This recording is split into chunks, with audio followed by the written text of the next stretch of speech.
Welcome to the Evangelism Podcast. I'm Daniel King, and I'm excited about telling people about Jesus. Today I'm with a very special friend in snowy Minnesota, Will Jones. Thank you for being on the podcast. It's a joy to be here, Daniel. Love you, my friend. Will and Jennifer Jones have been close friends with me and my wife Jessica for several years. We've had the opportunity to do several international trips together and participated in crusades in different parts of the world.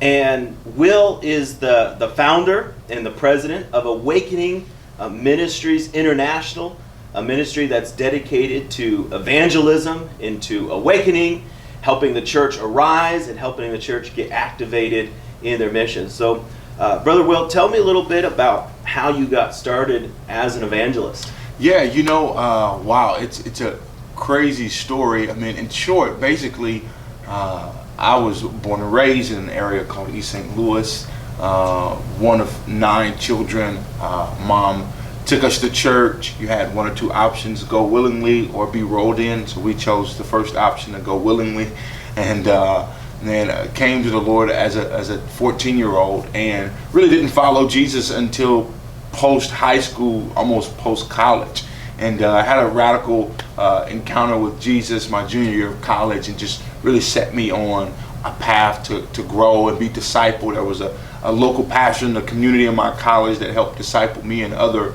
athletes, and after that I pursued professional basketball. I didn't really want to go into the business world, which what my degree was in, and pursued professional basketball for a couple of years. Went over to Europe and was there in the country of Belgium. It was a great opportunity to play, and was radically living for Jesus, sharing my faith in Europe, which was awesome.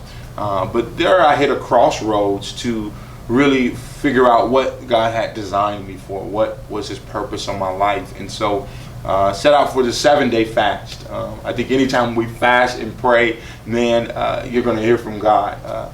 And so at the end of that fast, I really heard from the Lord about prayers I prayed as a kid, growing up in a really impoverished city, growing up with a lack of things, welfare, just a crazy gamut of things. And the Lord really spoke to me about His purpose and call on my life. And He said very clearly, I want you to preach the gospel. And I had no clue what that meant. I had a backslidden preacher that was an uncle.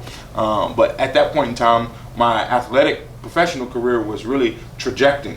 And so at the end of that fast, during that fast, I asked God not to let any teams call me, no agent calls from my agent, and I just wanted to hear Him. And sure enough, He did speak at the end of that fast very clearly. And then also at the end of that fast, I got another call. That call was from my agent, who informed me that 2 NBA teams were very interested in my profile as a player, and I was asked to get to NBA summer camp like the next week.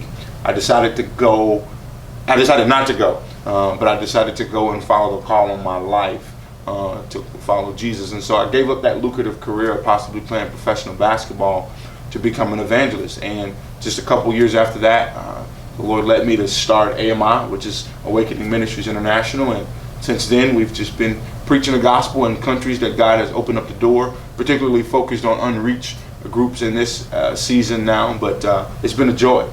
So as you're going to these different countries, you are doing evangelistic festivals. Mm-hmm. You're also developing leaders, and you're being a catalyst for church planting. So talk me through some of the countries that you've been doing that in, and tell me what that looks like. Yeah, so right now we are looking to West Africa. It's really kind of an untapped region. It's predominantly Muslim. A lot of those countries are Muslim by law. And so one of the countries we're actually going to be focusing on is Sierra Leone. It's a phenomenal country, great country, of about 8 million people, but it's about 60+% Muslim, and the other 20+% is probably animistic. And so Christianity is less than 5% there. So there's a great opportunity. It's an open door. We're really grateful to partner with some national organizations there. And these organizations are going to be the really driving sustainable factor. They want to plant churches in some of the groups of people. You have the Mende group, you have the Timne, you have the Kissi, you have several different major people groups that are really unreached there. And we're partnering with these national organizations that want to plant churches, and we're coming alongside them strategically to help train believers in contextual evangelism, learning from them what they've done well, what's not working, and then really partnering with them with resources and training to be able to go and reach those people groups along with the national leaders, so that there's a sustainable movement of disciples making disciples. In 2017, you and I had the privilege of working together in the nation of Belize, doing a massive festival of hope for the entire nation of Belize. We did 10 crusades simultaneously in the 10 population centers across Belize, and it was just amazing what God did. And you participated by doing the Orange Walk district, and one of our key coordinators to help to organize all that was Pastor Manuel. And I'm really excited because now Pastor Emmanuel is on the staff of Awakening Ministries International, and it's neat because God's continuing the fruit of what happened there in Belize. Tell me some of what your ministry is doing in Belize, and then what your plans are for Latin America. Yeah, one of the other regions that we feel like the Lord is really opening the door to, as well as Latin America. It's almost like the forgotten region, I would say. There's been a great history of revival in Argentina and Brazil and other countries, but there's still quite a bit of unreached people groups there in Latin America. And so one of the countries that we've been entertaining is Ecuador. There's a large group of people there called the Afro-Ecuadorians that we're privileged to learn about, understand their context and socialization.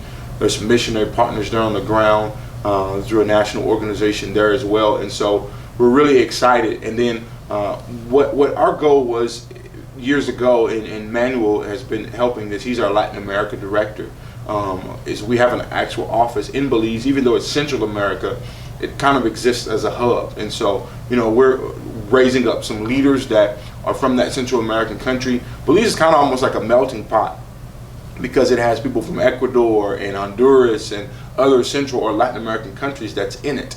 And our office is there. We've got a small team that's been built there, and they're really helping to mobilize for our evangelistic mission festivals throughout Latin America.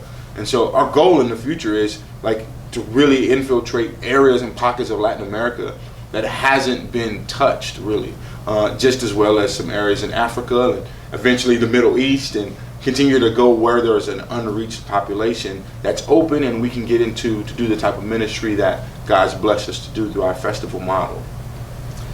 One of the things I really like about you, Will, is that you are a very strategic thinker, and you're thinking about missions and how to impact different areas, how to really make a difference. And so talk me through your festival model and how that works in conjunction with some of the other elements of being really strategic about making an impact in a nation.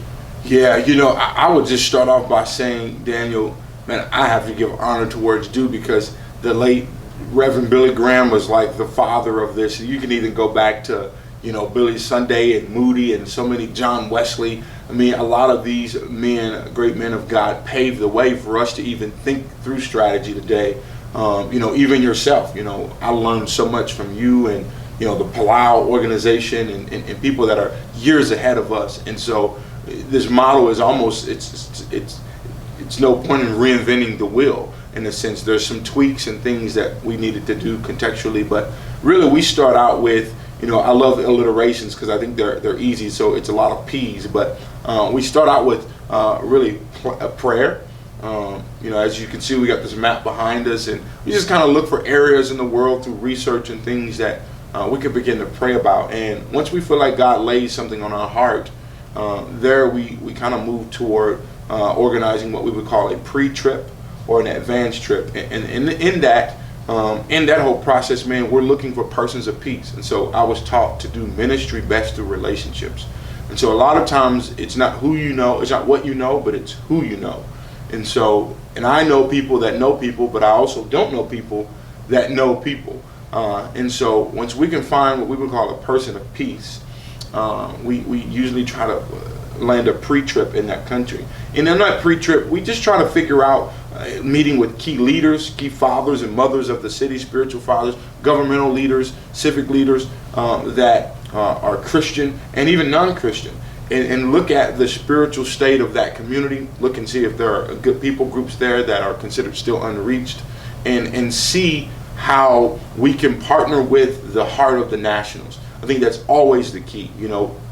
Our friends at Palau talks about, and I'm probably going to badger this quote, but it talks about how we work with the church, in the church, and through the church. To some extent, that quote was, and I would say that's really our heart. If there isn't an established church there, then we try to partner with other organizations, which partnership is one of our values here at AMI, to find if they're planting, if they're looking to plant new churches. And so we work with the locals, we work with them, we work through them, and with that, we lead from this pre-trip to really deciding, is this a place where we can be invited to partner with our brothers and sisters? Once that partnership phase is established, we then really move into the planning. And that's when we begin to plan and establish like committees and things like that. And you're familiar with that as a seasoned evangelist. And look at really the socialization of that group of people in that community.